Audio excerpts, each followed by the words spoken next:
Hi everyone, I'll be playing my Silhouette deck, which is a run event based deck that is fueled by prepaid voice pads and is user central only breakers to get through to the centrals and identify weak spots in the remotes.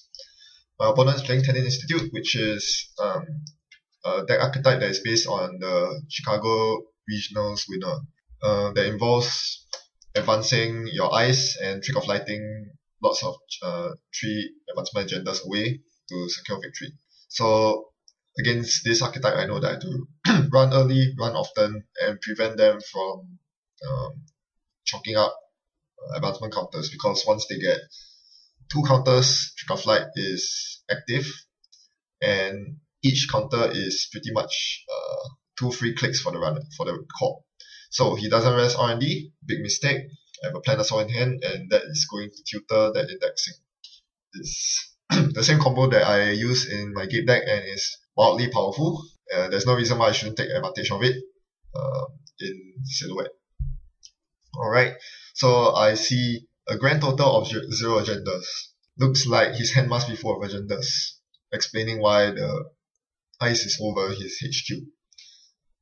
So that's a waste, because I have a Sure Gamble in hand that I cannot use. Now I have 2 Sure Gambles in hand that I cannot use. Although I do have a Dirty Laundry to get up to speed, but I think I'm saving that for next turn, so that I can accomplish 2 things with Dirty Laundry. I can gain 3 credits, which enables Sure Gamble, and more importantly, I can deny him his ID's ability by Dirty Laundry running on Archives.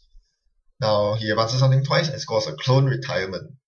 Seeing that he scores a Clone Retirement from hand like that, with no bad pub, it is very easy to tell that he's agenda flooded in hand, and that he desperately wants to get rid of it. I think it also telegraphs the fact that his central ice is very porous.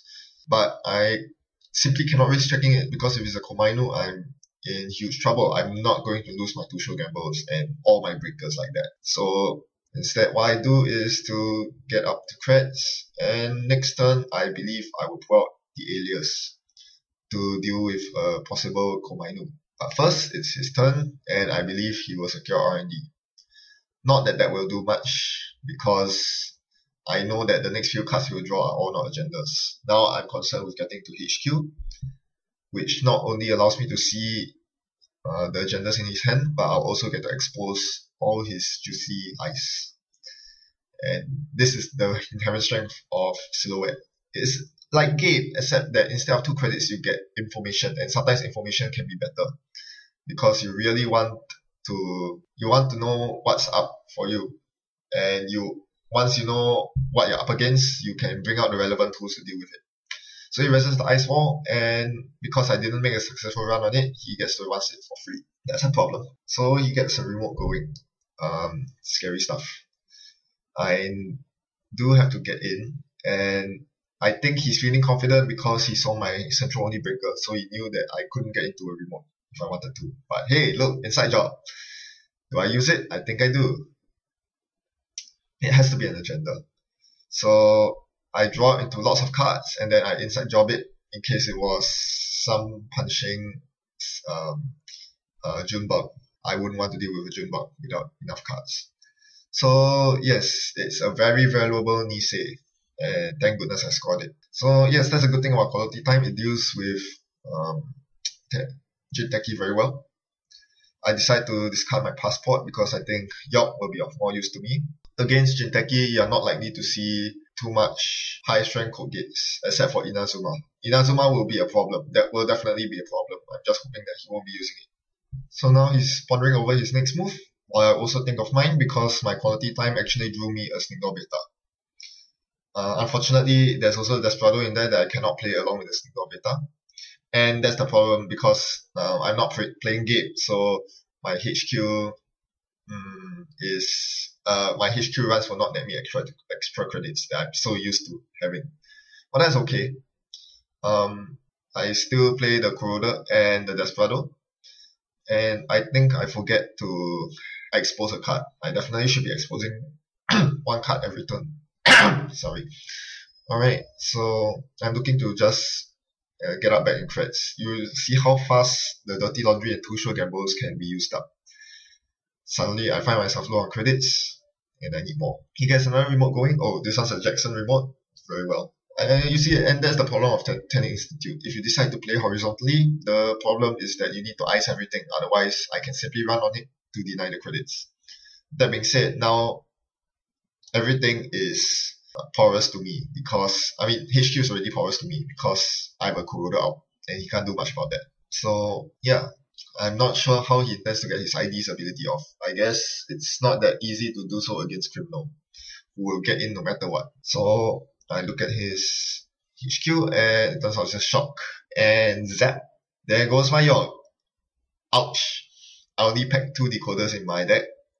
So losing both my York and my passport means I cannot get into any end run code gates at all. And that's a very, very horrible feeling. I'm just hoping that he doesn't know this because I know that the ice that's guarding the shock is a quandary. I cannot get past the quandary at all. The only way I can do so is by using inside job or if I quest complete, which is also a problem because I think I still don't know what the R&D ice is. I haven't exposed it yet. Alright, he ices up HQ, which is a good choice by 4 credits, which means that Sneak Door is now open, and you bet I'll be looking to use that the next turn. Actually, no. I need to draw more cards. Yes. Still have to be wary about any possible snares that might threaten my life. I draw into a quest complete and a lucky find. Oh, the lucky find is pretty important. And I run on archives for the sake of running on archives. I really don't want to enable his Streak of Light battery. This is another good thing about running Desperado. As if Desperado wasn't good enough, it just got better. Against Tennin Institute, if they don't ice up archives, you can simply run on archives to gain 1 free credit. If you're security testing, that's 3 free credits. And in all of those cases, you prevent Tennin's ability from firing off. So that's another huge problem with playing Tennin horizontally. You're not actually forcing the runner to lose tempo if they have cards like Desperado on the table, security testing on the table. You're just not going to get your ID firing off, and that's why I think Tennin is pretty weak. You have to play centrals only, and just Streak of Light off the centrals all the time. So now that I've Sneak Door, I see his reclamation order, and I want to see what his ice over R&D is. Oh, looks like I know what the first piece of ice is. The outermost turns out to be Grim. Grim is not that hard to deal with, but it's quite taxing on Alias. Yes, Sneak Door Beta is very good in Silhouette. Just like Gabe, ability fires off when running on HQ, and having another outlet to get to HQ means that you will always know what ice you're facing against. If your only path into HQ is directly into HQ, once the corp starts icing over HQ, they could put some really nasty ice over it, such as a Grim or an Inazuma, and you find yourself unable to deal with it, you are going to lose out very quickly.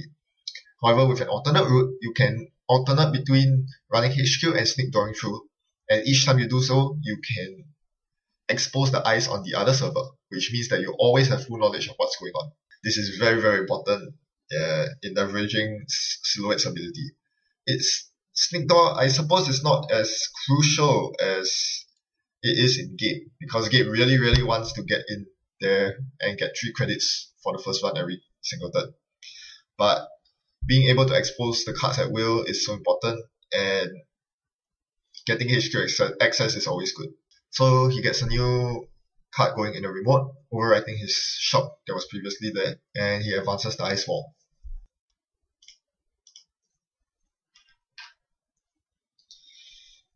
So it looks like he's going to Trick or Flight something off next turn. So Sneak Door goes in. He really should be icing out archives. And I find his Nisei. Very good. I now expose the ice over HQ, and turns out it's another ice wall. Oh my gosh. Oh no, you can't do that against Silhouette. You really can't. But I guess he didn't know I have a Sneak Door when he installed the ice wall over HQ. But oh man, he really cannot afford to do that. Yeah. And if he doesn't do anything next turn, he's getting a Count Siphon down to the ground. That Hitchron's not going to do much against that.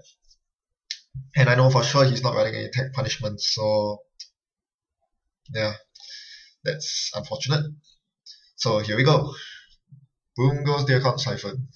And I break through the last one is ice fall. I'll see whether he chooses to raise the first one. I already know that that's an ice fall. He doesn't. I still clear the tags. Oh yeah, because I have same old thing out, so I need to manage my tags carefully. I run on the Jackson and he trashes it to shuffle 3 cards back in. He gets up to creds, decent cred level again, so I'm contemplating whether to siphon again or not, because at this point I really don't need the extra creds. I'm really doing well in economy. He installs something random in the remote. I can easily tell what it is, but I choose not to because I know that I'm able to fish out my indexing to close out the game. Indexing really is a wonderful tool against Tennin, Jinteki in general. One of the best things you can do to get by the likes of snares and shocks and all the nasty ice. All the nasty assets.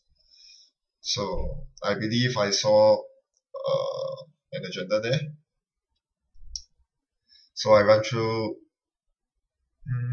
Snake Door. I want to see what that. Oh, it's a clone retirement. I'm not sure why he did that. It's very iffy because yeah, you should just score it from hand. I guess he was expecting me to run through the Grim, and I made a mistake here. I forced him to rest the Quandary for 1 credit. Firstly, this triggers his successful demonstration, which I already have seen in his hand. Secondly, and more importantly, it means that I can no longer blackmail him. Yep, oh wait, no, I don't have a blackmail in this particular deck, but I was planning to add one in. And being able to blackmail the runner, the corp, or siphon them, or run through the server when they have 0 credits is very important. So yeah, knowing that was a quandary already, I shouldn't have forced him to rest it. That was quite a big mistake. Alright, I draw into more economy. Not exactly what I need. And it turns out, yeah, I didn't see an agenda on my second indexing after all. So I can only wait until he has more stuff in R&D available for me, basically. And I think crediting up is a good idea because he has a Grim Enforcement out. I need to make sure that my alias can break through that. It's pretty expensive to break through the Grim because pumping it once will only hit 4 strength. Alright, I see 2 medical breakthroughs, so that is my time to break through.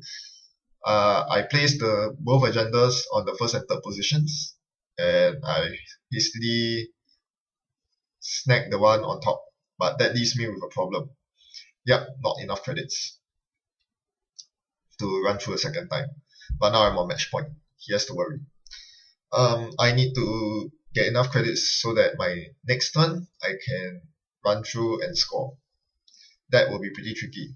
Running through that server costs 2, 4, 5 credits to break the Grim, and yeah, it just costs 5 credits because I can take the 1 net damage from Swordsman. So I just get lots of credits, run, and close the game. So that was that. I didn't find this Tennin deck particularly threatening. It was rather easy to make my decisions all around. But that's mostly because he spread himself out way too thin against a criminal that plays very much like Gabe, pressuring all the central servers. You really cannot afford to leave them so porous, especially HQ. The number of siphons I got off, no corp can bounce back from that. It's way too difficult. So yeah, you really have to change up your gameplay against different types of runners. And against Silhouette, it's pretty hard to go against Silhouette, but you really don't want to let them get into HQ because it really spoils all your plans, all your traps, and all your ice. Like Grim doesn't do work when I am able to expose it beforehand. As for my deck, I feel that it's pretty strong, and as I remarked numerous times, I think it can play about on par with my Gabe deck. For the same amount of influence, I can cut 5 cards, making it slicker, thin, and thinner, and the HQ ability is still just as powerful, if not more powerful, because I no longer have to face check ice on my own. I can know what they are, gain that knowledge, and Yep, just find tools to deal with it and punish them for letting me get to HQ, basically. That's all I have. Thanks for watching. See you around.